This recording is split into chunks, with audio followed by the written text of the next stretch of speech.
Hello everyone and welcome. Today we're going to completely master genetic algorithms, and we're doing this strictly from an examination point of view. We'll move step by step, right from the foundational biological concepts all the way to a rigorous M.Tech level mathematical example.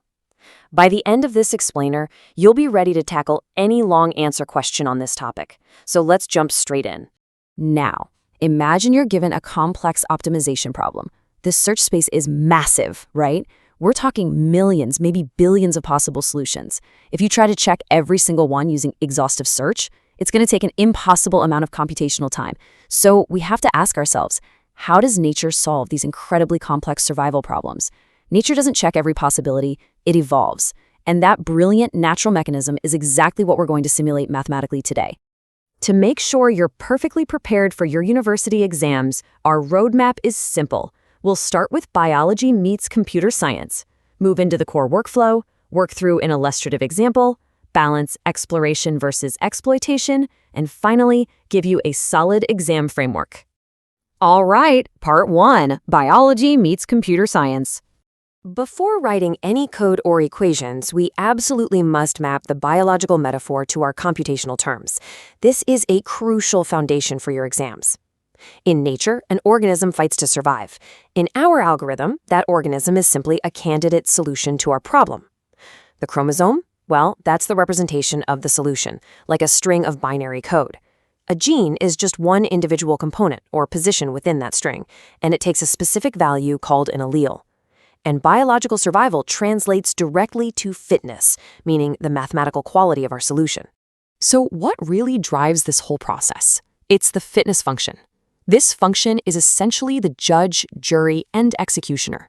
It's a mathematical formula that measures exactly how good a candidate solution is. If our objective is, say, to maximize the function f of x equals x squared, then a larger value of x will literally give you a higher fitness score. It's the ultimate survival of the fittest translated into pure math. Let's move on to part 2, the core workflow. Okay. I need you to memorize this persistent loop because it is the absolute heart of a genetic algorithm. First, we initialize a random population. Second, we evaluate their fitness. Third, we select the strongest individuals. Fourth, we combine their traits through crossover. And fifth, we apply random mutation. Then, we simply take this new population and repeat the whole cycle over and over.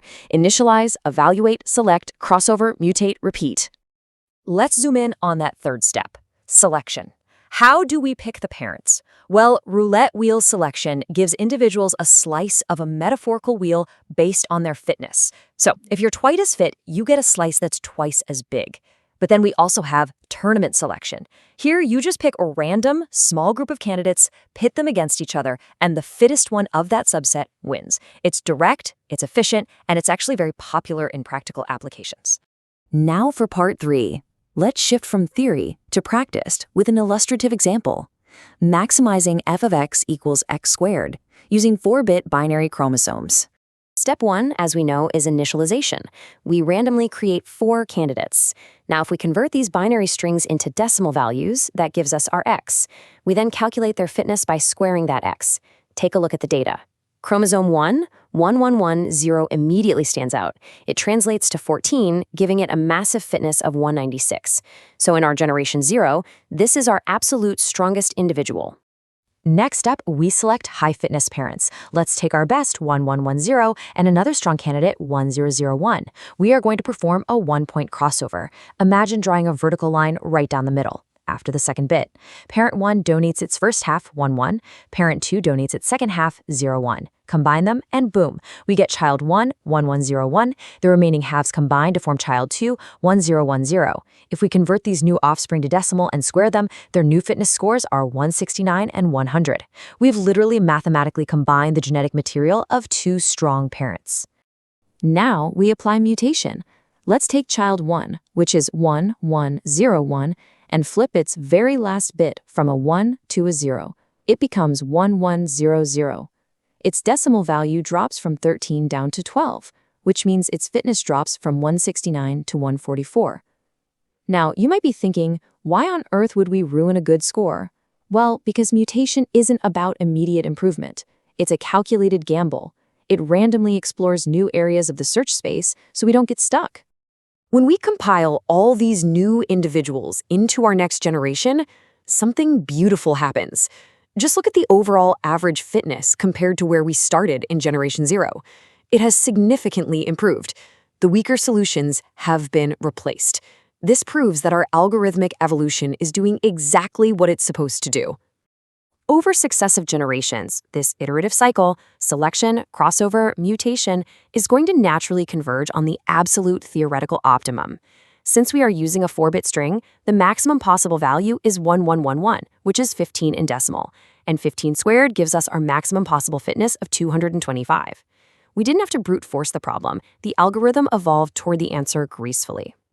Which brings us to part 4, exploration versus exploitation. As an M.Tech student, you really need to understand the balance here.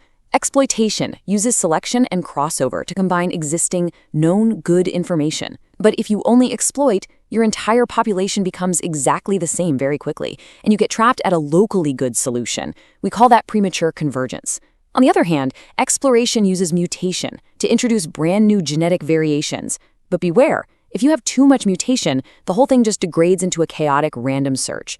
Balancing these two forces is mathematically essential. Now, because crossover and mutation are highly stochastic, meaning random, there's a real risk. We could accidentally destroy our absolute best solution during the transition to the next generation. To stop this from happening, we use a concept called elitism. It is literally just the practice of taking your highest quality individuals and copying them directly into the next generation, completely untouched. It ensures our hard-earned progress is never lost. From an exam point of view, always contrast these algorithms with traditional optimization methods. Genetic algorithms are amazing for complex species, like university timetable scheduling or robotics, primarily because they don't require mathematical differentiability. But the trade-off? High computational cost. Evaluating thousands of individuals over thousands of generations takes serious processing power, and the algorithm is highly sensitive to how you tune its parameters. Finally, part 5, the exam framework. When you sit down for your university exam and you're asked to explain genetic algorithms with an example, use this exact blueprint for maximum marks. 1. Start with clear definitions. 2. Map the biological metaphor. 3. Define terms like allele. 4. Clearly lay out the core workflow loop. 5. Drop in the concept of elitism to show your advanced understanding. 6. Manually execute the x-squared mathematical proof we just did. And 7. Wrap it all up nicely with limitations and real-world applications. If you remember only one single thing from our session today, please let it be this central mechanism. A genetic algorithm means taking a population, evaluating it by fitness, refining it by selection, combining it via crossover, and introducing variants through mutation, which all leads to generational improvement. Remember, we do not test blindly, we evolve mathematically. And I think that beautifully illustrates the sheer power of this topic. We've basically taken the most robust optimization engine in the universe, natural evolution, and written it directly into our computer code. So I'll leave you with a question.